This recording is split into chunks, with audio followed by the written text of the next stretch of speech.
Hi guys and gals, I'm Pete Hilcke and welcome to At The Net, your podcast for all news, results and transfers and everything else from the EPL.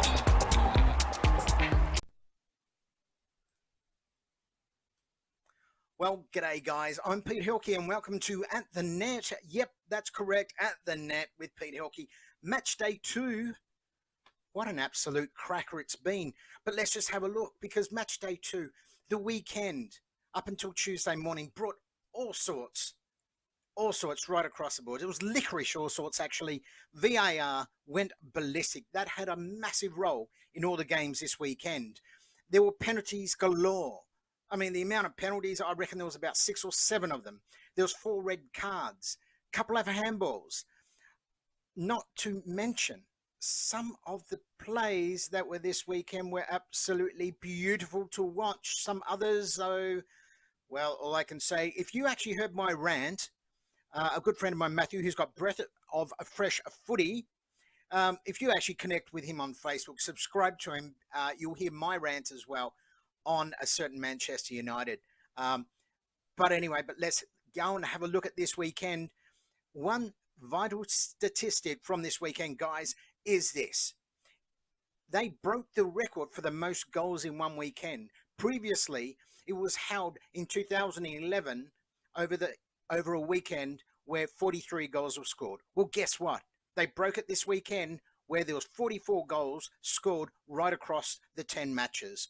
So let's take a look at the results and see how your team fared. And we're going to have a bit of a chat about some of the good points and also some of the points that really sucked.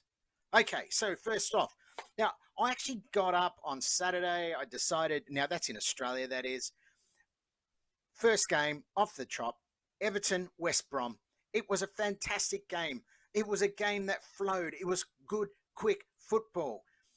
Everton won that game 5-2. Absolutely fantastic game. James Rodriguez, once again, really started. He scored a goal. It's going to be the first of many goals that he will actually score for Everton, but they did it well, 5-2 against West Brom. Then I followed that one up and watched Leeds United up against Fulham. Well, what an absolute cracker of a game. Now, put it this way. Leeds were up 4-1. They let Fulham in with 2 other goals, and it ended up 4-3. An absolute brilliant game. Once again, it was fast-flowing, and it just went from end to end. Look, you could argue defensively, you know, there's a lot to be done with these teams, but I tell you what, they've done so well to score these goals and just finish perfectly. All right, the next game, and this was my rant with Matthew Neal from Breath of Fresh Footy, and my beloved Manchester United got absolutely shellacked by Crystal Palace at Old Trafford, 3-1. Look, Wilfred Zaha, he was all over us, but also was Townsend. He absolutely destroyed us. Lindelof shouldn't even be in the team. It's a waste. Anyway, I'm not going to go too much. I will also post a link as well to my rant because I want you to have a look at that really because I broke it down into more context and the reasoning why. But look, 3-1 Crystal Palace, they deserved that win. Manchester United, they were slow, they were sloppy, and it just was terrible looking football. Then the game after, Man U, Crystal Palace, Arsenal and West Ham. Look, that could have gone either way. Arsenal got over the top 2-1 over West Ham. Then an amazing game of football. Tottenham and Southampton. And this game was to produce something totally amazing. And the man himself, Son Heung-min from Tottenham, who scored not one, not a hat-trick, but he scored 4 out of their 5 goals. And Harry Kane kicking the 5th to make it 5-2 up against Southampton. The first goal by Danny Ings was an absolute cracker as well.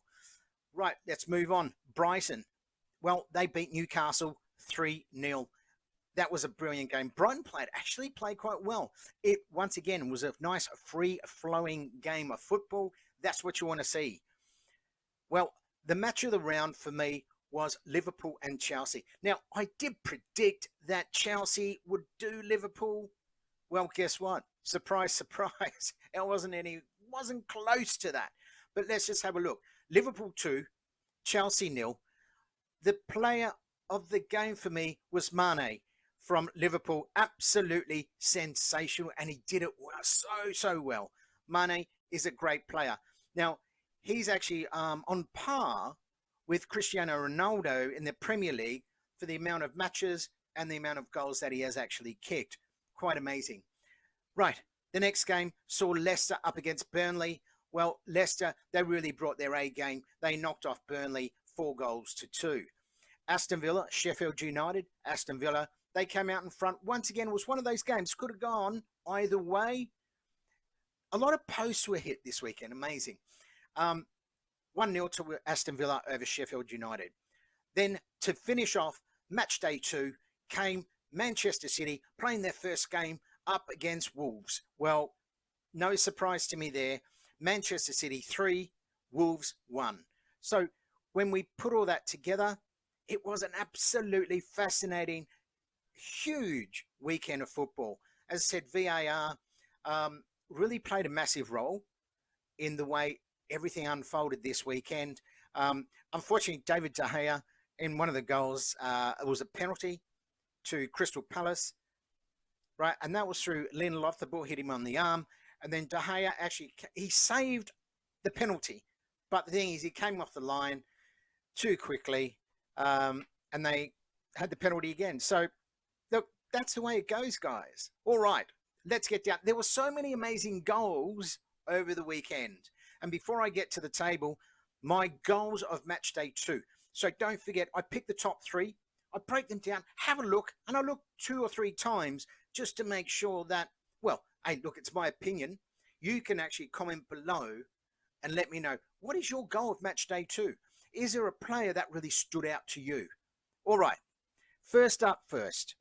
Okay, Dennis Pratt of Leicester City, an absolute cracking goal. Son Heung-min from Tottenham, once again, he kicked 4, but it was really his second and third goals that I really liked. Matteo Pereira from West Bromwich. Look, he had a free kick. It was just sublime. But my goal of match day 2, the number 1 goal that I really love, was Dennis Pratt from Leicester City. It was an absolute cracking goal. And Leicester, well, let's jump onto the table, guys, because there's that name, Leicester City.